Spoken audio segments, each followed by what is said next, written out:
अब ये सिर्फ अफवाह नहीं बल्कि आधिकारिक जानकारी है। कल ही हमने इस चैनल पर बताया था कि इजरायली खुफिया एजेंसी के मुताबिक ईरान डोनाल्ड ट्रंप की हत्या की योजना बना रहा है, और आज खुद अमेरिका के राष्ट्रपति ने पहली बार सार्वजनिक रूप से पुष्टि की है कि वो ईरान की हत्या सूची में नंबर 1 लक्ष्य हैं, और ये भी बताया कि उन्होंने इस स्थिति के लिए अपनी प्रशासन और सेना को खास निर्देश दिए हैं। अगर उनके साथ कुछ होता है तो ईरान को ऐसी बमबारी का आदेश दिया गया है जो उसने पहले नहीं देखी। ट्रंप ने कहा कि अमेरिकी सेना ने पहले ही अपने लक्ष्य तय कर हथियार तैयार कर लिए हैं, और अपनी ओर से मादश्तबा खामनेई ने आज एक नया लिखित बयान जारी किया जिसमें उन्होंने मूल रूप से अपने पिता की मौत का बदला लेने की कसम खाई और पूरी दुनिया में आतंकी हमलों की धमकी दी। और इसी व्यक्तिगत धमकी के बीच दूसरी रणनीतिक सनसनी सामने आ रही है। सैटेलाइट तस्वीरों से पता चला है कि आपसी समझौते के ज्ञापन पर स्याही अभी सूखी भी नहीं थी और ईरान ने अपने परमाणु ठिकानों का पुनर्निर्माण शुरू कर दिया है। और तीसरी कड़ी जो इन सब को जोड़ती है वो है डोनाल्ड ट्रंप का तेहरान को दिया गया सख्त अल्टीमेटम, जिसकी डेडलाइन आज शाम यानी शनिवार को है। और अब ईरान अजीब बयान देता है कि हॉर्मुज जलडमरू मध्य में टैंकरों पर हमले सिर्फ उद्धरण सिस्टम की गलती थे। खैर, इसका जो भी मतलब हो, इस एपिसोड में हम ट्रंप द्वारा उजागर की गई ईरान को लेकर योजना, ट्रंप के खिलाफ ईरान की साजिश, ईरानी परमाणु कार्यक्रम की गुप्त बहाली और 400 किलोग्राम यूरेनियम सौंपने की मांग वाला अल्टीमेटम पर चर्चा करेंगे।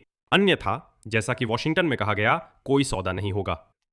मेरा नाम अलेक्सेई पेची है। चलिए इन विषयों पर साथ में चर्चा करते हैं, लेकिन शुरू करने से पहले आपसे अनुरोध है कि इस YouTube चैनल को सब्सक्राइब करें। चलिए मिलकर 3 लाख सब्सक्राइबर का लक्ष्य हासिल करते हैं, इसलिए आपकी हर एक सब्सक्रिप्शन के लिए मैं आभारी रहूंगा। और इस वीडियो को लाइक करें और नीचे कोई भी कमेंट जरूर लिखें। तो शुरू करते हैं मुख्य सनसनी से। न्यूयॉर्क पोस्ट को इंटरव्यू में अमेरिकी राष्ट्रपति डोनाल्ड ट्रंप ने पहली बार बताया कि ईरान के खिलाफ उनकी हत्या की स्थिति में एक खास योजना है। आगे उनकी बात, मैं लंबे समय से उनके निशाने पर हूं, इसी से निपटना है। मैंने निर्देश दिए हैं कि अगर कुछ भी हो तो उन्हें ऐसी बमबारी की जाए जो उन्होंने पहले न देखी हो। तो यही है वो ईरान से जुड़ी योजना जिसे इस एपिसोड की हेडलाइन में रखा गया है।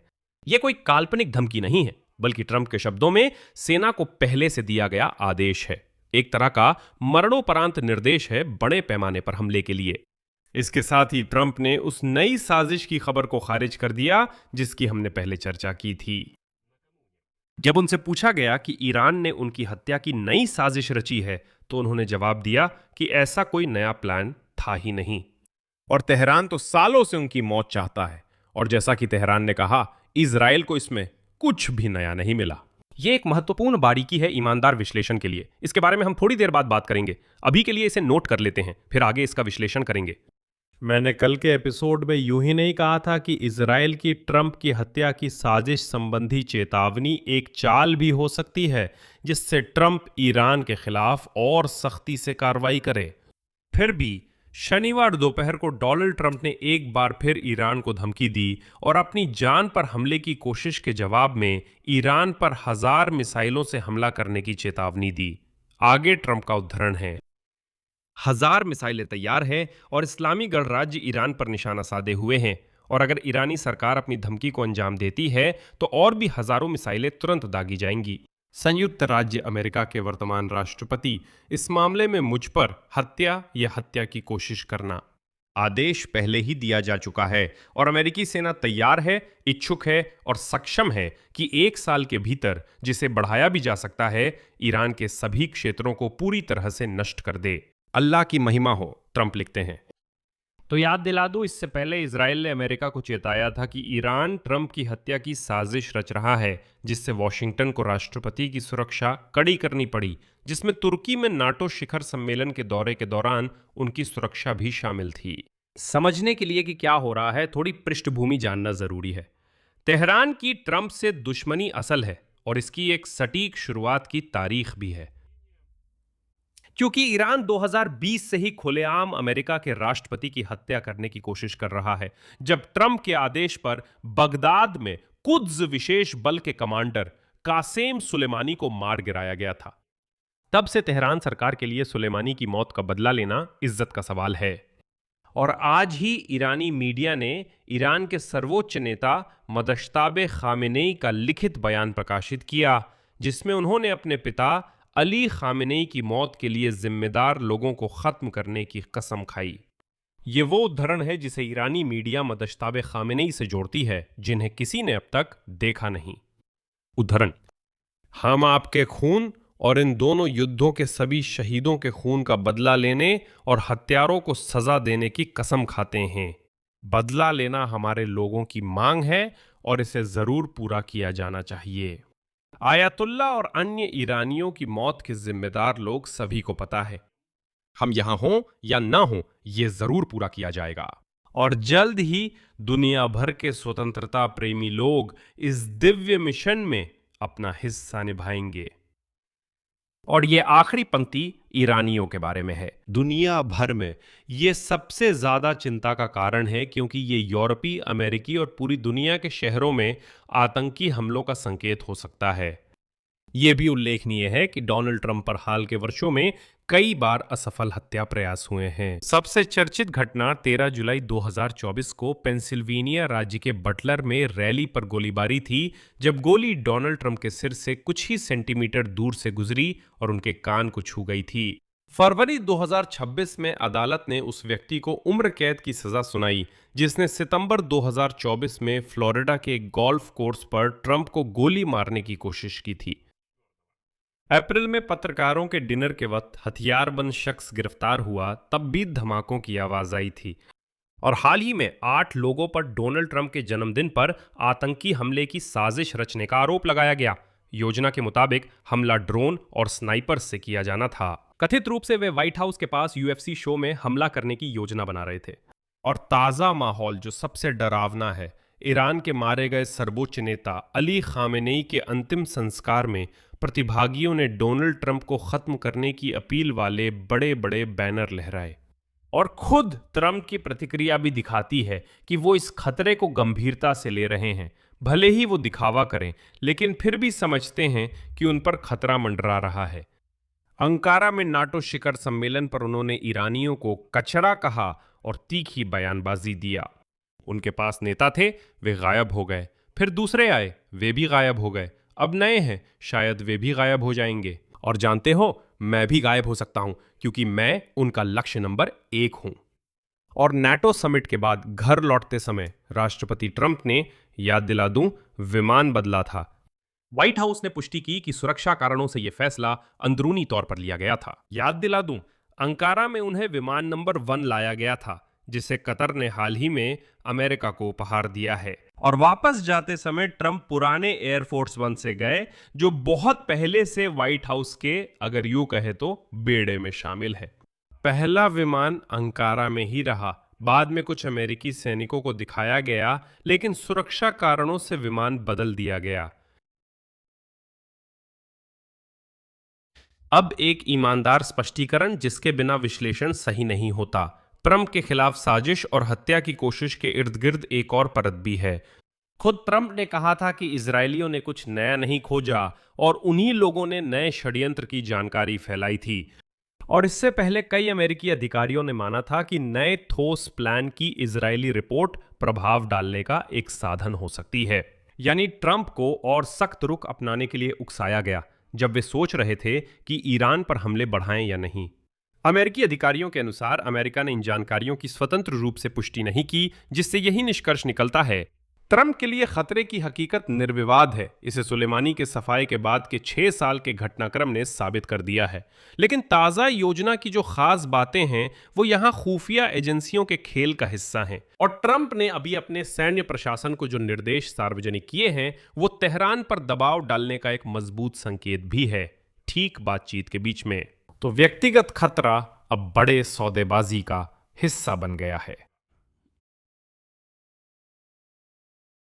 और जब ट्रंप पर हमले की ये पूरी ड्रामा चल रही थी, उसी दौरान एक खबर सामने आई जो परमाणु समझौते के दिल पर सीधा वार करती है। उपग्रह चित्र जो पहले अमेरिकी सरकार की मांग पर उपलब्ध नहीं थे, पत्रकारों के हाथ लग गए और उन्होंने दिखाया कि तेहरान ने परमाणु स्थलों पर काम फिर से शुरू कर दिया है, वो भी युद्ध विराम या जैसा कि आप जानते हैं 17 जून को हुए समझौता ज्ञापन पर हस्ताक्षर के बाद। जून जुलाई के नए उपग्रह चित्रों के विश्लेषण में CNN और विज्ञान एवं अंतर्राष्ट्रीय सुरक्षा संस्थान ने दिखाया कि ईरान उन स्थलों की मरम्मत और पुनर्निर्माण कर रहा है जहां संवर्धित यूरेनियम हो सकता था। पहले हमलों से बने छेदों के ऊपर अस्थायी आवरण लगाए गए और फिर कुछ हफ्तों बाद जब समझौता ज्ञापन अभी भी लागू था, उन स्थलों पर कंक्रीट मिक्सर दिखाई दिए और उन शरण स्थलों को हटाकर उनकी जगह सिर्फ जाली लगा दी गई। विशेषज्ञों के अनुसार ट्रक और कंक्रीट दर्शाते हैं कि ईरान अमेरिकी और इजरायली हमलों से हुए छेद भरकर परमाणु स्थलों तक पहुंच फिर से बहाल करना चाहता है। हाल के हफ्तों में इन स्थलों की सुरंगों में आती जाती मशीनरी साफ दर्ज की गई। हालांकि ट्रंप की ओर से कहा गया था कि सभी प्रवेश और निकास द्वार पहले ही नष्ट कर दिए गए हैं। ये खास जगहों की बात है। ये तेहरान के पास परचिन गांव का ठिकाना है, जिसे पिछले जून में ईरान में अमेरिकी अभियान के दौरान कई बार निशाना बनाया गया था। एक जगह है जिसे पिक्सैक्स पहाड़ कहते हैं। ये मुख्य सवाल उठाता है, क्या ईरान ने खुद ही वो समझौता ज्ञापन नहीं तोड़ दिया जिस पर जून के अंत में हस्ताक्षर किए गए थे? मैं आपको याद दिला दूं कि कल ट्रंप ने कहा था कि संवर्धित यूरेनियम दफनाया गया है, जिससे माना जा सकता है कि ईरान का परमाणु निरस्त्रीकरण लक्ष्य कथित तौर पर हासिल हो गया है। आखिरकार एक नया अल्टीमेटम भी दिया गया, जिसकी डेडलाइन आज शाम शनिवार 11 जुलाई को खत्म हो रही है। वॉशिंगटन ने आधिकारिक रूप से सीधे चैनलों और मध्यस्थों के जरिए तेहरान से शनिवार 11 जुलाई के अंत तक सार्वजनिक रूप से ये स्वीकार करने की मांग की है कि हार्मुज जलडमरू मध्य सभी के लिए खुला है और वाणिज्यिक जहाजों पर हमले तुरंत बंद करने का वादा करे। कारण यह है कि हार्मुज जलडमरू मध्य में समुद्री झड़पों को अमेरिका मेमोरेंडम का उल्लंघन मानता है। अमेरिकी अधिकारी की भाषा बेहद सख्त थी, जैसे कि अगर तेहरान से कोई गारंटी नहीं मिली तो ये उनके लिए सबसे अच्छा दिन नहीं होगा। ये उनका उद्धरण था। लेकिन सबसे विस्फोटक मांग वो निश्चित रूप से परमाणु से जुड़ी है। रॉयटर्स के अनुसार संयुक्त राज्य अमेरिका इस बात पर जोर देता है कि शांति समझौता तब तक संभव नहीं है जब तक कि अमेरिका को 400 किलोग्राम से अधिक उच्च संवर्धित यूरेनियम न सौंपा जाए। और अगर इनकार किया जाता है तो वॉशिंगटन सैन्य और आर्थिक दोनों तरह के दबाव के उपायों पर विचार कर रहा है। और अब ट्रंप की ओर से संकेत मिल रहे हैं कि आने वाले दिनों में अगर ईरान इस अनुरोध का जवाब नहीं देता है तो युद्ध फिर से शुरू हो जाएगा। अब समझ आता है कि सैटेलाइट तस्वीरें और ईरान के परमाणु कार्यक्रम की बहाली क्यों अहम है। ईरान ठीक उसी समय यूरेनियम भंडारण स्थल की मरम्मत कर रहा है जब अमेरिका उस यूरेनियम को उनसे मांग रहा है। और इसी बीच ईरानी शासन ने पहले ही बहाना बना लिया है। सोचिए, आज तेहरान ने अर्मुज जलडमरू मध्य में जहाजों पर अपने हमलों को कैसे समझाया, लगभग मजाक जैसा है। ईरान ने अमेरिकी अधिकारियों से कहा कि अर्मुज जलडमरू मध्य में हुए हमले उद्धरण है सिस्टम में गड़बड़ी के कारण हुए। और निजी बातचीत में एक अमेरिकी अधिकारी के अनुसार ईरानियों ने और भी सीधे शब्दों में कहा, आगे मैं उद्धृत करता हूं, उन्होंने हमसे कहा हमसे गलती हो गई, हमने गलती की, चलिए बस बातचीत जारी रखते हैं। इस अजीब बयान में ही सबका राज छुपा है, जिस पर हमने कल ही इस YouTube चैनल पर चर्चा की थी। ईरानी शासन के भीतर फूट, और ये फूट अब और भी स्पष्ट रूप से सामने आ रही है। अमेरिकी खुफिया एजेंसी के मुताबिक तेहरान में एकता नहीं है। कुछ वार्ताकार कूटनीति जारी रखना चाहते हैं। कठोर और कट्टरपंथी समूह इस शांतिपूर्ण समझौते का विरोध कर प्रभाव के लिए संघर्ष कर रहे हैं। और अब ईरानियों ने वॉशिंगटन तक जो कहानी पहुंचाई, उसके अनुसार हार्मुज जलडमरू मध्य में वाणिज्यिक जहाजों पर गोलीबारी उन्हीं कट्टरपंथी ताकतों ने की थी जो अमेरिकियों के साथ किसी भी तरह की बातचीत को पूरी तरह से विफल करना चाहती थीं और अपना प्रभाव वापस पाना चाहती थीं। यही सब कुछ एक साथ समझा देता है। और संघर्ष विराम के बावजूद हमले और परमाणु ठिकानों की गुप्त मरम्मत और शायद यहां तक कि ट्रंप की हत्या की कोशिश की ये चर्चाएं भी। कहा जाता है कि एक ईरान समझौता कर सामान्य जीवन चाहता है, जबकि दूसरा किसी भी कीमत पर समझौता विफल करना चाहता है। आज मस्कट में ईरान के विदेश मंत्री अब्बास अराक्ची, जिन्हें वैसे एक दिन पहले तेहरान में भीड़ ने पत्थर मारे थे, ओमान के विदेश मंत्रालय के प्रमुख के साथ बातचीत कर रहे हैं, जो हार्मुज जलडमरू मध्य के संकट पर केंद्रित हैं। इसी शिखर सम्मेलन के बाद वॉशिंगटन को आधिकारिक घोषणा की उम्मीद है। और इसके बाद सऊदी मीडिया के अनुसार 12 जुलाई को तकनीकी स्तर पर अमेरिका और ईरान के समूहों की मुलाकात पाकिस्तान में होनी है। इस पूरी कहानी से निष्कर्ष यह है कि अभी सभी एक बहुत ही जोरदार कूटनीतिक खेल खेल रहे हैं और डोनाल्ड ट्रंप ने ईरान को लेकर अपनी योजना का खुलासा किया, जिसमें उन्होंने कहा कि अगर उनकी हत्या की कोशिश की गई तो वे देश को ऐसे स्तर पर बमबारी का आदेश देंगे जैसा उन्होंने पहले कभी नहीं देखा होगा। यहां उन्होंने पहली बार खुद को सार्वजनिक रूप से लक्ष्य नंबर 1 माना। युद्ध विराम के दौरान उपग्रहों ने ईरान को गुप्त रूप से परमाणु ठिकानों की मरम्मत करते पकड़ा। अमेरिका ने आज डेडलाइन के साथ अल्टीमेटम देकर 400 किलोग्राम यूरेनियम सौंपने की मांग की, बिना जिसके समझौता नहीं होगा।